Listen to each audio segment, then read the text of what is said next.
మా ఊరి రుచులకు స్వాగతం. ఈరోజు మనం ఎంతో హెల్తీ, టేస్టీగా ఉండే క్యారెట్ రైస్ ఎంతో సింపుల్‌గా ఎలా తయారు చేయాలో చూద్దాం. లంచ్ బాక్స్‌లోకి ఈ క్యారెట్ రైస్ చాలా త్వరగా చేసి పెట్టొచ్చు.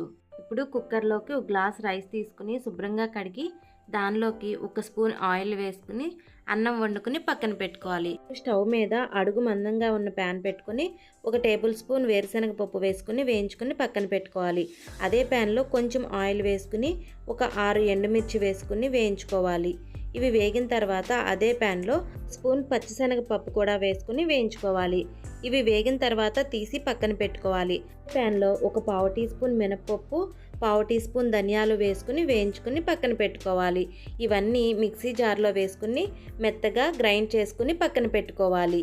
ఈ విధంగా పౌడర్ లాగా చేసి పక్కన పెట్టుకోవాలి. స్టవ్ మీద వెడల్పాటి గిన్నె పెట్టుకుని 2 టేబుల్ స్పూన్ల ఆయిల్ వేసుకుని ఈ మసాలా దినుసులన్నీ వేసుకుని వేయించుకోవాలి. అవి వేగిన తర్వాత దానిలోకి కొంచెం కరివేపాకు కూడా వేసుకుని వేయించుకోవాలి. ఇప్పుడు ఒక పెద్ద సైజు ఉల్లిపాయ కట్ చేసుకుని ఆ ముక్కలు కూడా వేసుకుని మొత్తం వేగేలాగా వేయించుకోవాలి. ఇవి వేగిన తర్వాత కొంచెం జీడిపప్పు పలుకులు కూడా వేసుకుని వేయించుకోవాలి.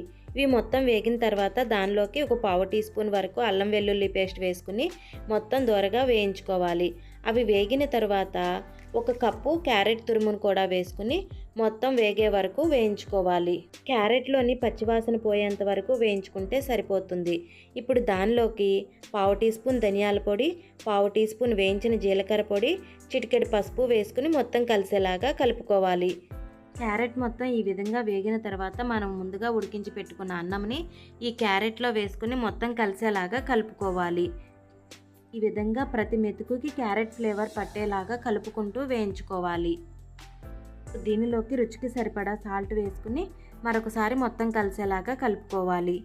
విధంగా సాల్ట్ మొత్తం అన్నంకి పట్టేలాగా కలుపుకున్న తర్వాత ముందుగా మనం గ్రైండ్ చేసుకు పెట్టుకున్న పప్పుల పొడి వేసుకుని మరలా మొత్తం కలిసేలాగా కలుపుకోవాలి. ఈ విధంగా మొత్తం కలిసేలాగా కలుపుకోవాలి. ఈ పప్పుల పొడి మొత్తం ఈ క్యారెట్ రైస్కి మొత్తం పట్టేలాగా కలుపుకోవాలి. చివరిగా కొంచెం కొత్తిమీర, కొంచెం పుదీనా వేసుకుని మరలా రైస్ మొత్తం ఒకసారి కలుపుకుని స్టవ్ ఆఫ్ చేసుకోవాలి. ఈ విధంగా కలుపుకుని స్టవ్ ఆఫ్ చేసుకోవాలి. స్టవ్ ఆఫ్ చేసుకున్న తర్వాత ఒక చెక్క నిమ్మకాయ రసం పిండుకుని మొత్తం కలిసేలాగా కలుపుకోవాలి. అంతే, ఎంతో టేస్టీగా carrot rice ready.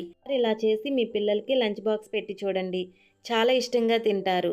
Thank you for watching. Please subscribe చేసుకుని సపోర్ట్ చేయండి.